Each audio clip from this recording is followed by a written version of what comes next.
চেহারা সুন্দর হওয়ার চাইতে ভাগ্য সুন্দর হওয়াটা কিন্তু অনেক বেশি জরুরি। এই কথাটার জ্বলন্ত উদাহরণ হয়ে রইলেন ডক্টর দীপ্রা তাবাসসুম। তিনি ছিলেন একজন সফল চিকিৎসক, বিয়ে করেছিলেন আরেক ডাক্তারকে। স্বামীর চেহারা ভালো না হলেও ডাক্তার মিলে তো ভালো হয়, এই কথায় বিশ্বাস করে অনেকেই যেমন বিয়ে করে, দীপ্রাও বিয়ে করেছিলেন। কিন্তু বিয়ের পর জীবনটা তার জন্য জাহান্নাম হয়ে উঠেছিল বলে অভিযোগ উঠেছে। বাচ্চা হওয়ার পর পোস্টপার্টাম ডিপ্রেশন, এই রোগে ভুগছিলেন ডক্টর দীপ্রা। এর সাথে ছিল উচ্চ রক্তচাপ ও ডায়াবেটিস। স্বামী, শ্বশুরবাড়ির মানুষজন তাকে মানসিক ও শারীরিক টর্চার করত বলে অভিযোগ উঠেছে। আগের 3 দিন নাকি কেউ তাকে খাবার দেয়নি, কেউ জিজ্ঞাসা করেনি কিছু খাবে। সম্ভবত মা ওনার বাসায় গিয়েছিল, একটু ভাত খাবো বলতে বলতেই মেয়ের মুখ দিয়ে ফেনা বের হতে শুরু করে। এরপর ওনাকে বাসার কাছের হসপিটালে না নিয়ে দূরের কোনো একটা হসপিটালে নিয়ে যাওয়া হয়। সেখানে 90 মিনিট সিপিআর করেও বাঁচানো যায়নি তাকে। দীপ্রা মৃত্যুর আগে মহিলা চিকিৎসকদের গ্রুপে পরিচয় গোপন করে পোস্ট করে কিছু লেখেন। আমার 2 বছরের সন্তান আছে, তাকে নিয়ে সারাদিন থাকি। সামনে FCPS ফাইনাল পরীক্ষা, কিন্তু পড়তে পারি না, কেউ সাহায্য করে না। আমার স্বামী ডাক্তার, সে নিজের কাজ নিয়ে অনেক ব্যস্ত। বাসায় শাশুড়ির সঙ্গে থাকি। আমার শাশুড়ি আমার জীবনে দেখা সবচাইতে খারাপ মানুষগুলোর মধ্যে একজন। জানি না অন্যদের কাছে তিনি কেমন, কিন্তু আমার কাছে তিনি সবচাইতে খারাপ, খুব খারাপ। আমার সন্তান জন্মের পরের সময়টা ছিল খুব কঠিন। এখনো ডিপ্রেশন থেকে বের হতে পারিনি। থেরাপি নিচ্ছি, অনেক ব্যয়বহুল। আমার নিজের আয় না থাকায় নিয়মিত নিতেও পারি না। অনেক কথা কাটাকাটি হয়েছে, হাতাহাতি হয়েছে। এক পর্যায়ে আমার স্বামী আমাকে বলেছিল, তুই তো একটা ফকিনীর বাচ্চা, দেখ তোর আশেপাশে কেউ নেই। এত গালাগালির মধ্যেও এই কথাটাই আমাকে সবচাইতে বেশি কষ্ট দিয়েছে।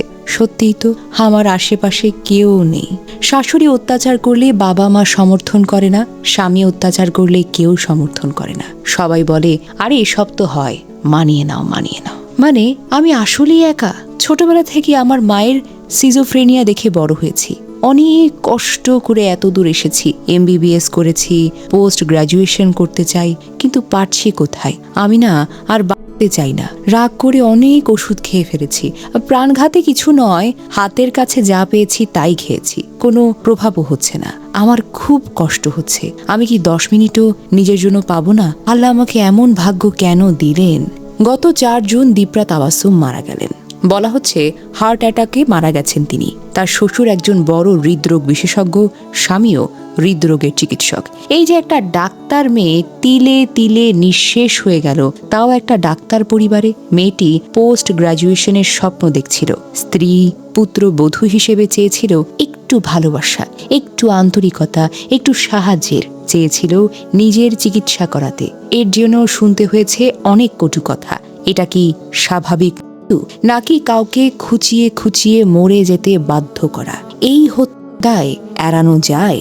অথচ বাহিরের পৃথিবীতে তিনি সব সময় হাসি মুখে থাকতেন, কাউকে বুঝতেই দিতেন না শ্বশুর বাড়ির অত্যাচারের কথা।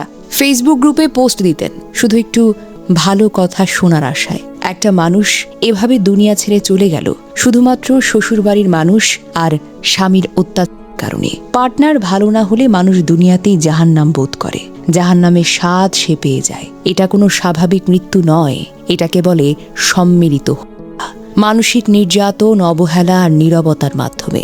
শ্বশুরবাড়ি আর স্বামীর অত্যাচার আর অবহেলায় একজন প্রতিভাবান ডাক্তার, একজন মা, একজন মেয়ে চিরতরে চলে গেলেন। পোস্টপার্টাম ডিপ্রেশন একটা ভয়ঙ্কর বাস্তবতা।